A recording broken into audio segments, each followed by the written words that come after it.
In the history of professional football, there is only one man who has seen the past merge with the present.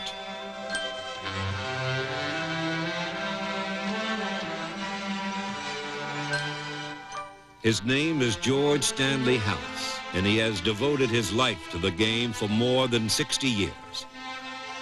In 1919, Halas founded the Chicago Bears, and as a player-coach, he had a memorable encounter with the immortal Jim Thorpe. Hugh Blacklock, our big right tackle, I was playing right there, hit Jim Thorpe low and hard, and the ball squirted out of his hands, and I picked it up and started for the opposing goal line, and I knew with Jim Thorpe in pursuit, I knew he was a bit faster than I was, and I knew he'd catch me. But what scared the juice out of me was that he wouldn't tackle you, but he would take those powerful legs and whip them through your legs and body and would really punish you. So every time I'd run about 10 yards, I would zig. Then I'd run, about the time I thought he would throw his legs at me, I would zag. And down the field, zigging and zagging. So it really wasn't a 98-yard line. It was a run that was closer to 130. In 1920, Halas met with the other team owners and created the National Football League. In 1925, he signed Red Grange to play with the Bears. Grange was the nation's most glamorous college athlete, and he helped transform pro football into a big-time sport.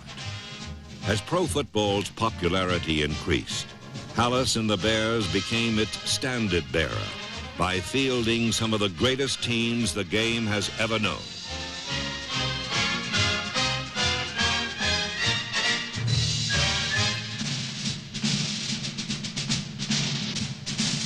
The Bears celebrated 7 championships with Halas as head coach.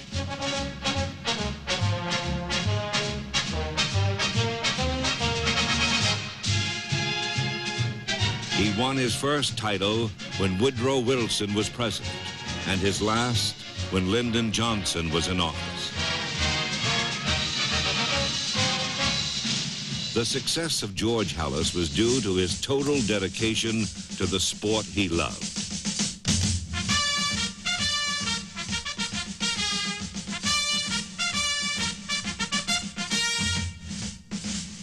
Halas was the first coach to hold practice sessions every day. He was the first to use films to evaluate his own players and analyze opponents. Halas also introduced classroom football to the pros, lecturing his staff and players on the fine points of the game. Today, as chairman of the board, Halas still visits the Bears practice field, and at the age of 86, his coaching instincts are as acute as ever.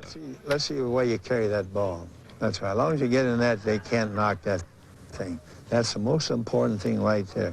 We had a fullback by the name of Giacchetti, and he just set a record of 13 fumbles. I showed him this the next season. He didn't have one. During his 40 years as Chicago's coach, a deep-rooted competitive spirit drove Halas, and Halas in turn drove the Bears.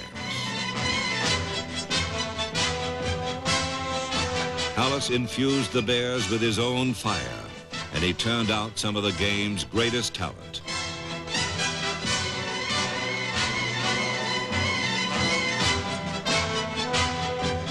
Players like Gale Sayers, number 40, Beatty Feathers, Bronco Nagurski, and Willie Gallimore, number 28, gave the Chicago offense an exciting, explosive flair.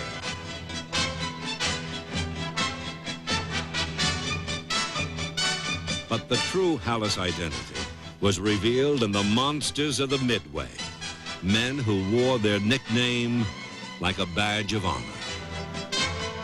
Defenders such as Clyde Bulldog Turner, Ed Healy, and the legendary Dick Butkus, number 51, played the game as Halas would have.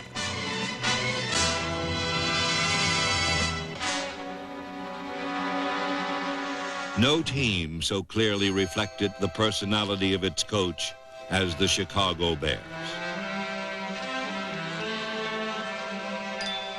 George Halas was the Papa Bear, and the team was his happy family.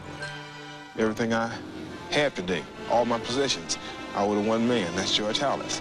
He's put many kids through medical school, law school, set them up in business. And if you play football and give 100% for George Halas, you can have just about anything he has. We loved Halas, each and every one of us in our different ways. He's a very, very warm person. And you can't help but like George Halas. I love George Halas.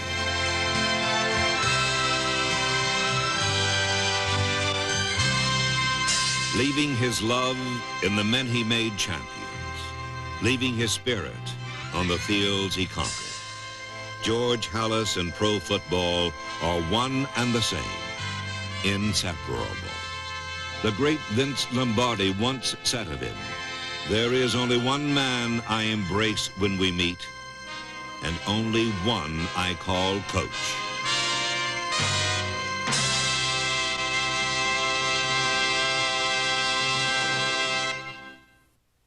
Tonight on ESPN Classic at 8.